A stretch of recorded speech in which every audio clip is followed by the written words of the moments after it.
Bonjour et bienvenue dans la revue de presse hebdo et audio du secteur retail e-commerce en France, proposée par les Digital Doers en partenariat avec le One-to-One expérience client de Biarritz. Nous sommes le 31 mai, au sommaire cette semaine, 5 articles. La croissance de l'e-commerce reste tirée par les services au premier trimestre 2024, à lire sur e-commerce mag. Lidl, Primark, Action, les Français sont fous des enseignes discount, même les plus aisées, à lire sur BFM Business. Retail Média, comment les retailers peuvent gagner la bataille de l'attention, à lire sur e-commerce mag. Les frais de paiement chez les commerçants, enjeux économiques de premier ordre, à lire sur Siècle Digital. En France, le Buy Now Pay Later arrive à maturité avant de chuter, à lire sur le JDN. Je vous le rappelle, sur le site lesdigitaldoers.com, vous avez accès à une revue de presse éditée sur LinkedIn et qui rassemble les articles publiés dans la semaine sur les sites de news de notre écosystème. Vous pouvez vous y abonner pour recevoir chaque vendredi un digest de l'actualité dans votre boîte email. De cette revue de presse, je vous lis sans interprétation une sélection de quelques articles qui m'ont semblé pertinents à partager. Je vous invite également cette semaine à écouter l'épisode 193, épisode spécial stratégie de paiement avec Lucas Quignot, responsable paiement chez But Conforama, et Mathieu Vermeau, DG chez Payplug, avec qui nous revenons en détail sur la façon dont on peut orchestrer les différentes phases d'une stratégie de paiement. D'ici là, je vous souhaite une bonne écoute, évidemment, toujours sans coupure. La croissance de l'e-commerce reste tirée par les services au premier trimestre 2023, à lire sur e-commercemag.fr en date du 30 mai. La FEVAD tire le bilan de l'e-commerce pour ce premier trimestre 2024. L'activité du secteur e-commerce, produits et services, demeure robuste puisqu'elle a progressé de 7,5% en un an et atteint 42,2 milliards d'euros. Les chiffres clés du secteur de l'e-commerce au premier trimestre 2024 viennent donc d'être dévoilés par la FEVAD. En un an, le secteur a enregistré une croissance de 7,5% à 42,2 milliards, soit plus de 3% sur un an. Cette croissance reste tirée par les ventes de services en forte hausse, plus 13,3% en données comparables. Le nombre de transactions s'élève à 605 millions contre 578 millions au premier trimestre 2023. En novembre 2023, le panier moyen s'élevait à 67 €. Il atteint désormais 70 € au premier trimestre de l'année, contre 68 au premier trimestre 2023, soit une progression de 2,7%, cependant nettement inférieure à celle observée depuis les 8 derniers trimestres. La consommation de produits se redresse et progresse à nouveau à plus de 1,1% tout de même en nombre de commandes. Le nombre de sites marchands actifs est lui en hausse de 10% en données comparables, soit le double du premier trimestre 2023. Les chiffres sont en vert pour l'hygiène et la beauté, la maison en baisse. La croissance des sites leaders mesurée par le panel de l'indice ICE 100 montre que les ventes de produits grand public s'améliorent en réalisant une hausse de 2,1% en données comparables. Cela s'explique par le maintien des bonnes performances sur les produits alimentaires et une activité moins ralentie sur les produits hors alimentaires, bien qu'ils connaissent toujours un léger retrait. Les sites leaders connaissent de leur côté un ralentissement du recul des ventes d'habillement et de produits techniques, moins 2 et moins 4%. Les ventes d'hygiène et beauté sont toujours dynamiques avec un gain de 13%, tout comme le sport, jardinage, bricolage qui progresse de 9%. Les ventes de meubles et décorations ralentissent avec une chute de 5%. De leur côté, les ventes B2B demeurent soutenues avec un rythme de progression solide de 4,4% par rapport au premier trimestre de l'an dernier. Elles sont portées par la poursuite de la digitalisation des achats des entreprises et l'ouverture de nouveaux marchés produits. Enfin, les sites de voyage du panel connaissent une progression de 4% en léger ralentissement par rapport au rattrapage des années de la pandémie du Covid. Cette progression s'explique par la hausse des prix dans le transport et le tourisme, mais l'arbitrage des consommateurs en période d'inflation persiste.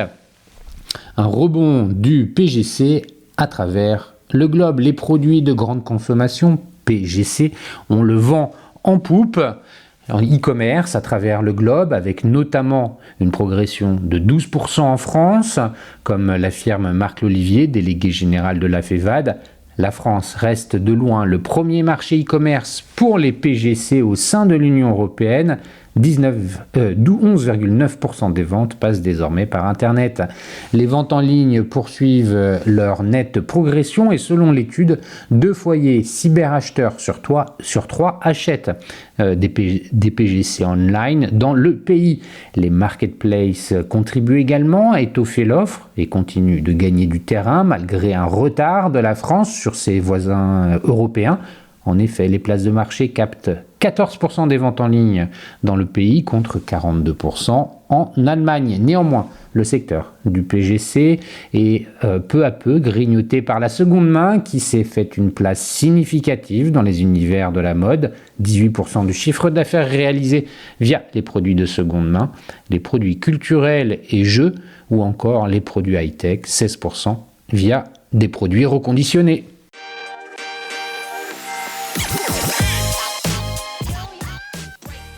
Les Français sont fous des enseignes discount, même les plus aisées à lire sur bfmtv.com en date du 29 mai. Selon Havas Commerce, les Français se sont convertis au discount plus tardivement que certains de leurs homologues dans les pays voisins, grâce à une offre d'enseignes qui ont su faire sauter certains freins. Faites des prix bas, les pauvres en ont besoin et les riches en raffolent. Ce credo du pape de la consommation de masse, Bernardo Trujillo, n'a jamais autant été d'actualité. C'est ce que révèle une étude de Havas Commerce pour l'appétit croissant des consommateurs pour le discount partout dans le monde.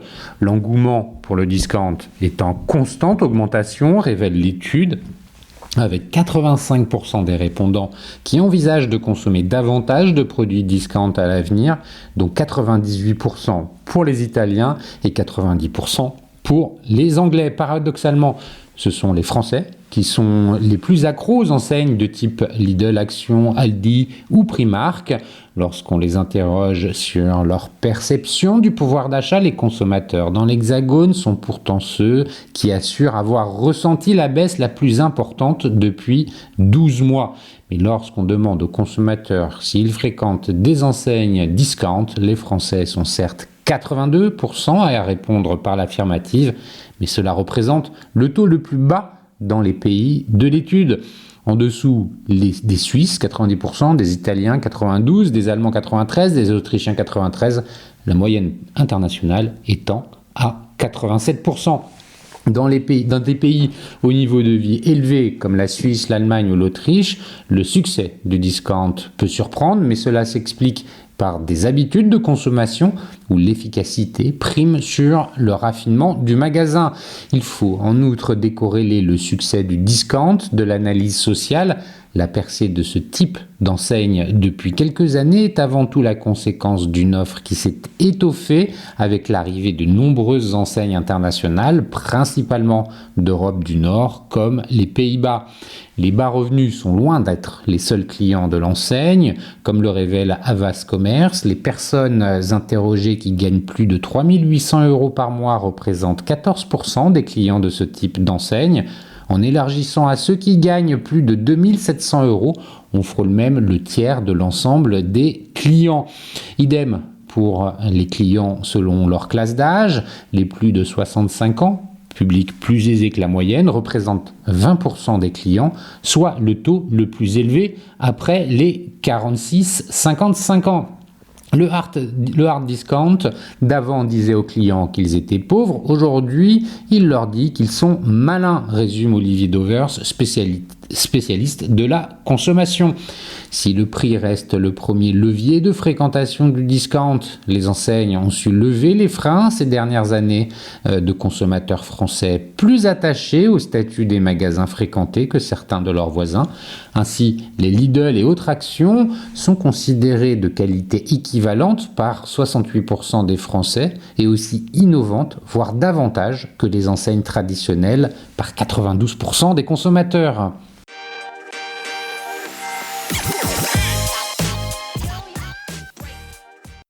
Retail Média, comment les retailers peuvent gagner la bataille de l'attention, à lire sur e-commercemag.fr en date du 28 mai.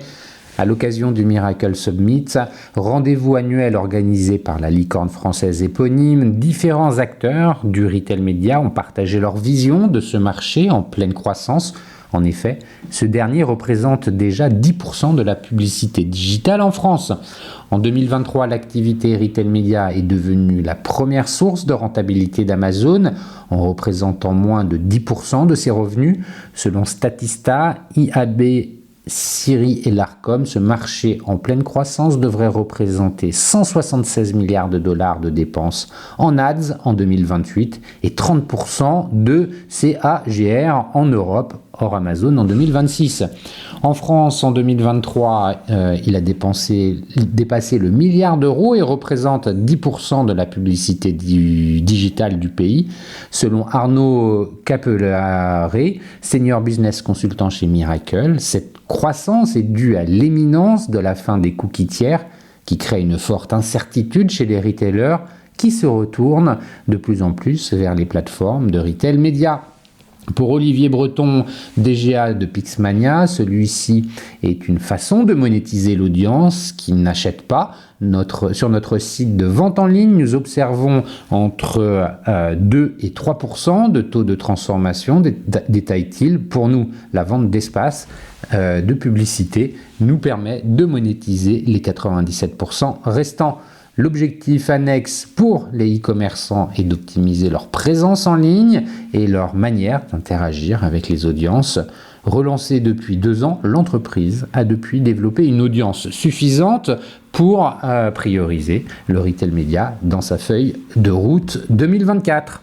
Pas de réussite sans passer par la case personnalisation. Pour le DGA du site de vente d'électronique neuf et reconditionné, il est primordial de proposer l'offre la plus pertinente possible aux consommateurs ciblés par l'annonce publicitaire afin d'éviter l'effet sapin de Noël sur son site.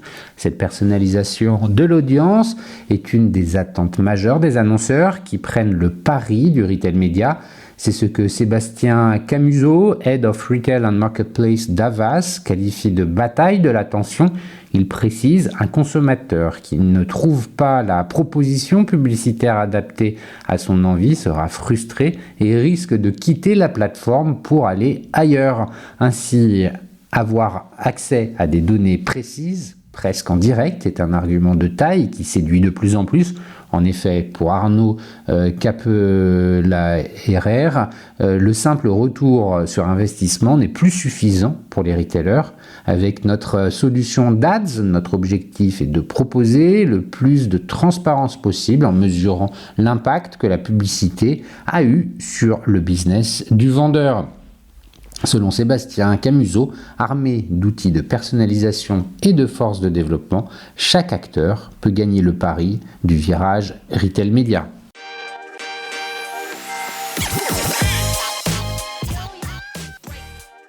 Les frais de paiement chez les commerçants, enjeux économiques de premier ordre, à lire sur siècledigital.fr en date du 27 mai.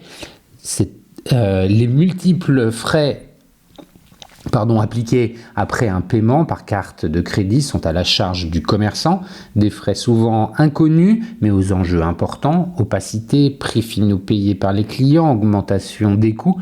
La carte représente tout de même 50% des paiements en France. Siècle Digital en a discuté avec Pascal Cotte, directeur général France et nouveau marché de la fintech italienne Satispay. Il y a une nécessité de transparence absolue avec les frais bancaires. Ces multiples frais semblent généralement inconnus au grand public. Pire, selon une étude YouGov pour Statispay, 69% des commerçants interrogés n'ont pas d'idée précise sur ces frais. 11% n'auraient même aucune idée, malgré leur importance, dans les coûts.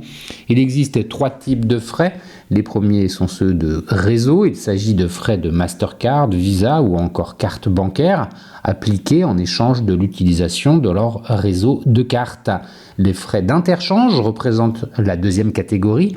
Si vous êtes français et que vous utilisez une carte de débit hébergée dans une banque italienne, vous n'allez pas payer les mêmes frais qu'un Italien qui va utiliser une carte hébergée dans une banque française, résume Pascal Cotte.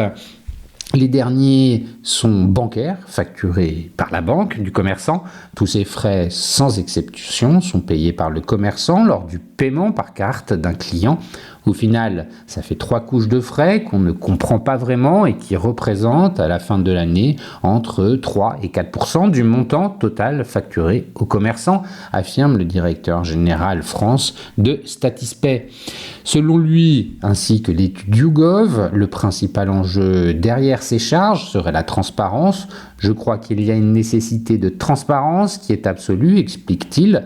L'une des solutions pour plus de transparence réside par exemple dans la réduction des intermédiaires. C'est l'un des credos de Statispay, société figurant parmi les leaders du paiement mobile en Italie. Cela permet également à ce tiers de confiance de réduire le montant des frais et de maintenir leur niveau sur plusieurs années. Concernant ces frais et la complexité qui les entoure, Pascal Cotte explique: quand la carte de crédit est arrivée, il a fallu mettre en place un écosystème permettant le paiement dématérialisé avec la mise en place d'infrastructures par les banques, les opérateurs tels que Visa, des émetteurs de cartes et des acquéreurs. De nombreux éléments représentant un certain nombre de péages. La fidélisation client est un autre enjeu. Les frais ont augmenté ces derniers temps, notamment chez Visa et Mastercard, officiellement à cause de l'inflation. Le risque étant alors que les commerçants répercutent ces hausses sur les prix finaux de leurs produits payés par les consommateurs.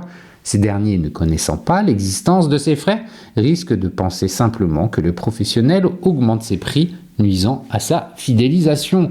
Aujourd'hui, nos commerçants nous disent plusieurs choses. 1. Je ne comprends pas ce que je paye. 2. C'est très important pour moi de le comprendre. 3. Je suis prêt à changer de solution de paiement si elle m'apporte autre chose que le simple fait de pouvoir encaisser, notamment la question de la fidélisation, conclut Pascal Cotte.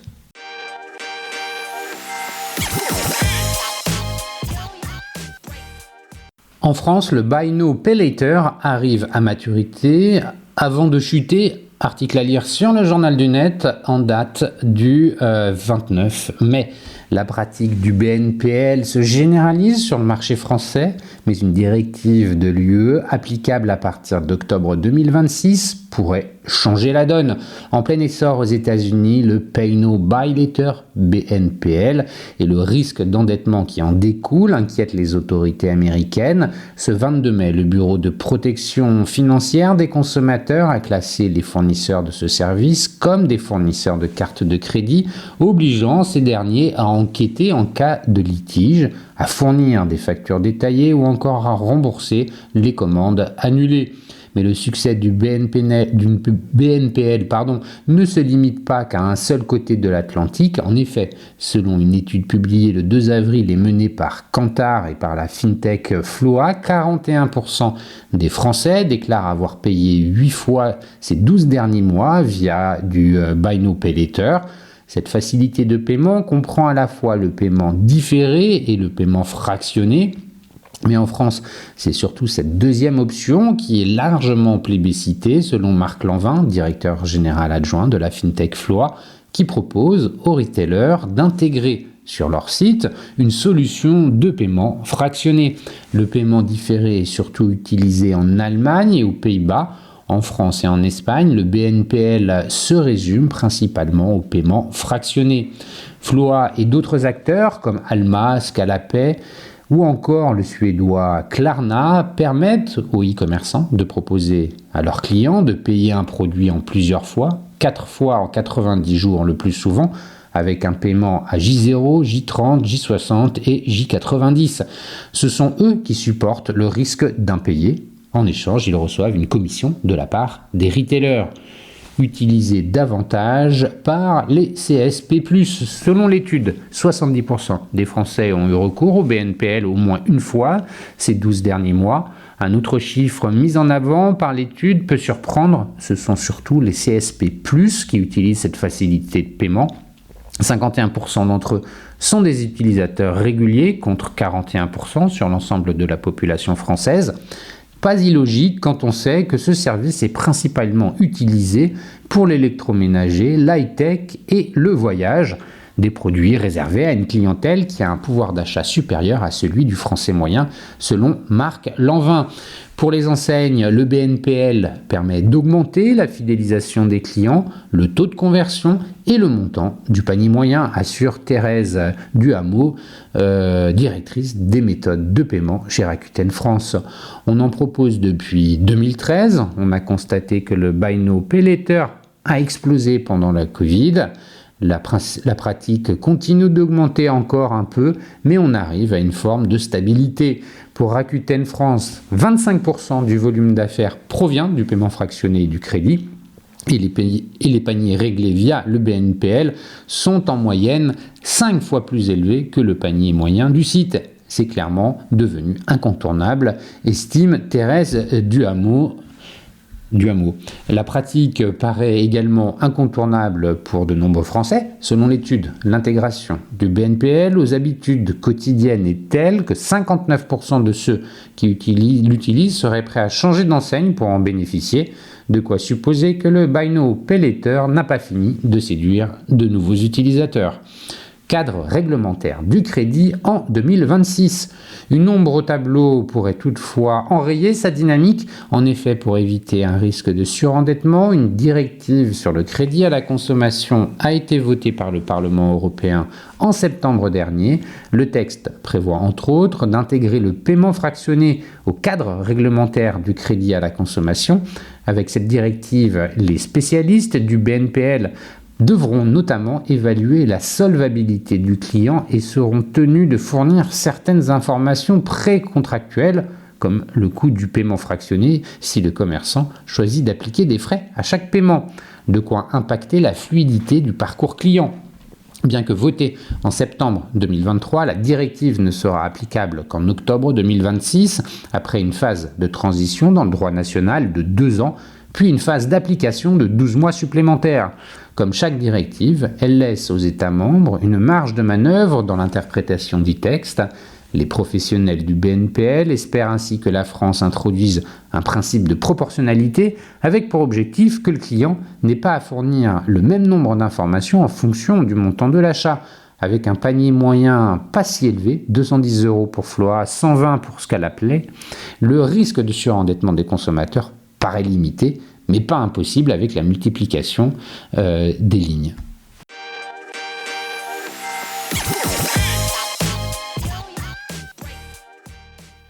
Et voilà, c'est fini pour cette semaine. Merci de m'avoir écouté. N'oublie pas de vous abonner à la revue de presse sur le site lesdigitaldoers.com. Si vous aimez l'exercice de cette revue de presse Retail e-commerce dans sa vision audio, n'hésitez pas à me le faire savoir en m'envoyant des messages sur LinkedIn et mieux encore en la faisant connaître autour de vous. Enfin, un dernier message d'auto-promo avec les Digital Doers. Je produis des chaînes de podcasts thématiques pour les prestataires de services de notre écosystème. Donc, si vous souhaitez animer la prise de parole de votre marché, c'est l'occasion d'inviter des clients et des prospects à venir converser avec vous autour de votre proposition de valeur. Vous êtes intéressé, alors contactez-moi. D'ici là, portez-vous bien et à la semaine prochaine.